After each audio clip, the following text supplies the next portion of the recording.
Be sure to subscribe and click on the bell for notifications on future uploads.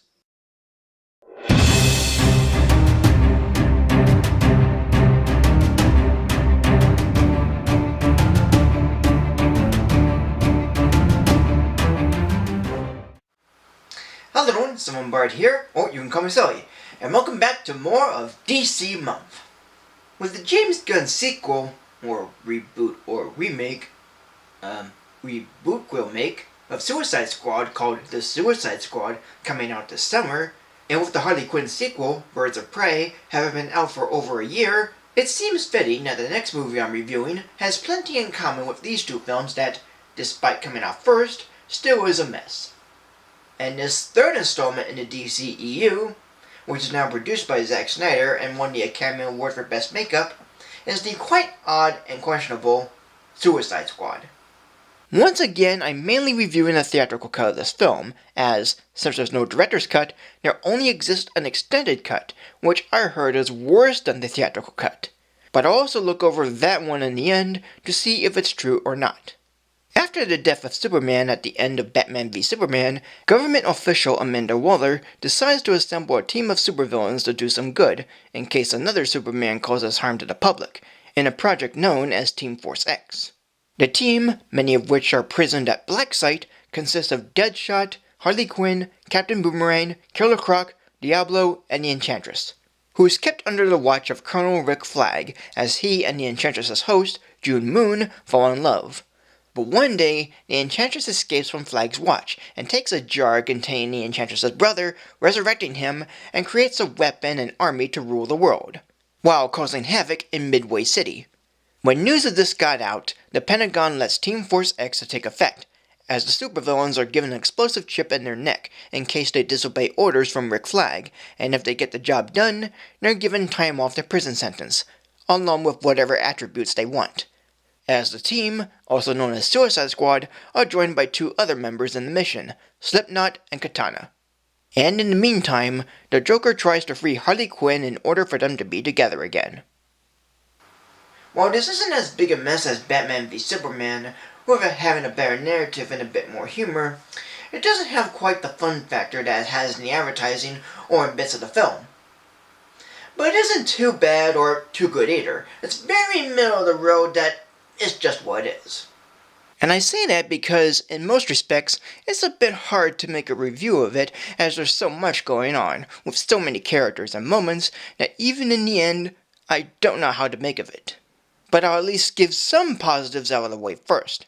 For one thing, there's a unique kind of style to it in the first 10 minutes and end credits, with colorful visuals, character stats that are cool looking, and some vibrant editing. Each of the villains have some interest behind them, for the most part, but we'll get to it. Ben Affleck returning as Batman and Bruce Wayne in brief cameos is nice. Many of the effects look alright.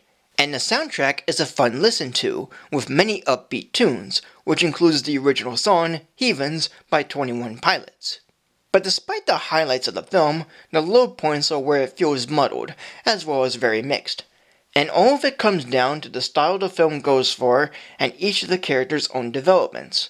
With the style, it started to go somewhere with the trippy visuals and neon colors and imagery that reflects each of the characters' persona, but after the main players are introduced, the film drops the colorful visuals and edits to present a standard yet fine action flick, with the only things standing out are the effects, the soundtrack, and an occasional slow motion scene or shot. Though sometimes the style is inconsistent, even in the character intros. Where most of them play out straightforward, some, like with Harley Quinn, jumps around a lot with bizarre edits and cuts that are so quick that a scene or two felt missing. And on top of that, the tone is all over the place, going from a colorful and cool first half to a gritty and occasionally dim-lit second and third half, going from place to place with no consistent flow. Even the point where the supervillains felt let down felt forced in, out of nowhere, and makes no sense from how it happened. The only reasons it exists is to give Diablo his backstory, which could have been addressed earlier, and to have Rick Flag give his sympathies to the bad guys, even when he told the truth of what they're going against. As with the characters, they're about as all over the place as the rest of the film, but in a different way. They have their backstories, though briefly, and have something to them that makes each one different. but they aren't given much for me to invest in or care about, and surprisingly, the only ones that have more screen time and character to them are Deadshot and Harley Quinn. Some come close, like Rick Flag, Amanda Waller, Diablo, and the Enchantress, who is the main villain in the film, but despite them and the others' attempts to give more to offer, Deadshot and Harley are the main leads, and they have reasons that fit the story. Deadshot has a daughter he wants to see, despite being Gotham's hitman who never misses. Yet his daughter knows who he is but still loves him. And Harley Quinn, who originated in Batman the Animated Series before appearing in the comics, has a twisted yet romantic relationship with the Joker and becomes a prominent role in the side story, until her own movie 4 years later, where she tries to go on her own. Heck, there's one quick moment where she and the Joker dress like the animated series, but they mostly wear different attire every time they're shown. Plus, both Deadshot and Harley have encounters with Batman in their intros. The other characters like Captain Boomerang and Killer Croc are fine, and give a funny bit here and there. Yet ones like Slipknot and Katana were kind of forced in, and are barely developed, much less given intros or reasons to exist, as Slipknot's just brought in to show what happens when villains disobey, and Katana, while given a brief intro and summed up by Rick, which honestly I never got the criticism for and think it's okay, is just not given much to do, and is often told to stand down when she readies herself. And then there's the Joker, who's become the least favorite for many people, at least in this movie. I, for one, kind of agree, in that it's not bad, it's mainly off and awkward, though not as much as Lex Luthor in Batman v Superman. I will admit it's a bizarre take and the actor tries to go crazy like other incarnations, but it's too odd of a performance to enjoy, and some of the mannerisms and attitude doesn't feel right to be its own thing. As for the extended cut, my thoughts on it remain the same, as the additional 11 minutes to the 120-minute film are just more scenes with the villains, mainly ones involving Deadshot, Captain Boomerang, Killer Croc, and especially Harley Quinn. Most of them are like side conversations, either with Harley having talks with the other villains, or Rick Flag talking with Deadshot. The scene at the bar is extended with Harley giving everyone a drink and such, and there's an additional flashback of Harley and the Joker, which seems out of place and out of character for the film. It's of Joker saying he doesn't want Harley to be with him, and basically used her to get out of Arkham Asylum to cause more harm. Which, yes, is like the animated series, but this film establishes that the two of them would be together and in love for each other. So this scene doesn't work with the context it was going for, not to mention making no sense how they end up after this point. But overall, the extended cut is about as fine as the theatrical cut, with added bits of character to the villains and a few moments of pointless and unneeded material. As for the actors who played their characters, they did a fine enough job. For the most part. Will Smith plays Deadshot / Floyd Lawton. Margot Robbie plays Harley Quinn / Dr. Harlan Quinzel. Jared Leto plays the Joker. Viola Davis plays Amanda Waller.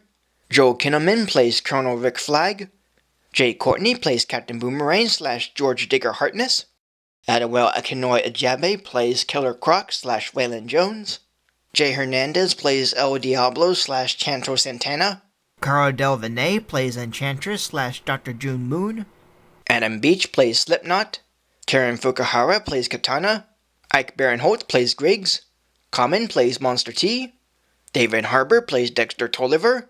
And Shylin Perry Dixon plays Zoe Lawton. As a whole, this movie is okay. The characters are fine, the story is okay, and the effects are, well, fine. Director David Ayer had made a DC movie that, while it has a certain style and feel in some places, seems to not follow that throughout the rest of the film, and has a variety of tones that don't fit together. I heard it was heavily altered during and after production by the studio, with no input from the director, and it does show, from the advertising and the final product, with odd editing choices, scenes and characters that aren't given much development, and a few others. But at least there was a style to it, even if it wasn't focused on, the action scenes are okay enough, the sense of humor is fine, and the soundtrack is a nice listen to. Yet, however the James Gunn version is done, as it looks more of a brighter and more violent take, I hope it fares better than this version, for it has semi-decent elements to keep me interested, but is inconsistent in style, tone, and flow. So today, this movie we get a rating of 2.5 mixed stars. So thank you for joining me. Like, comment, subscribe, follow on Facebook or Twitter, support me on Patreon, and until next time for more of DC Month. Oh, and I give the extended cut a rating of 2.5 mixed stars.